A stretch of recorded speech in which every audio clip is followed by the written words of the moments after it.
Ano pangalan mo ulit? Christian Bossing. Sige, tuturo mo na sa akin.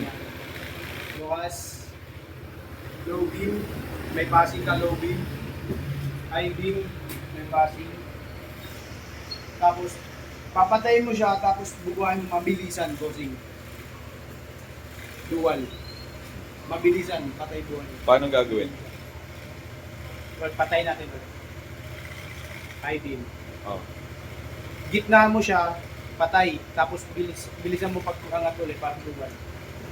Ah, okay. Tapos, ganun ulit. Clear.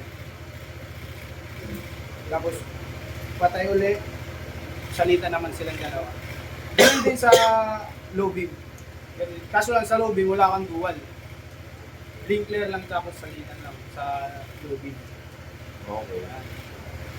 Tapos pag papatayin mo siya, may ano siya, 15 seconds bago siya mamatay. May reserve na. Sa balas lang yun ha, hindi 15 15 seconds. na mamamatay siya. Hindi siya mamamatay muna 15 seconds. Ay, ba't ikaw napatay mo? Ba't ikaw napatay mo agad? Hindi ako. Sorry. Yan. Anong 15 minutes? 15 seconds? seconds bago siya mamatay. Bakit?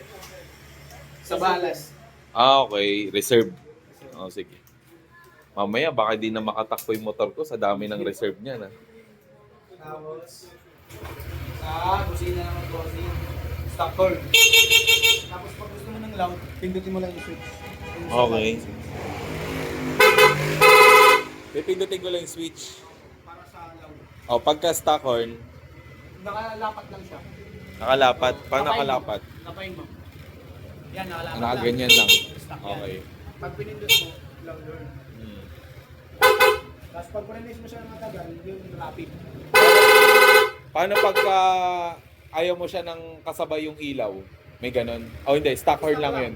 Ibalik mo sa stop. Ah, okay. Automatic na yun, wala na yun lang. Sige. Sige. Mamaya, ang mabusinahan ko yung HPG. Wala na, bossing. Okay na? Sige.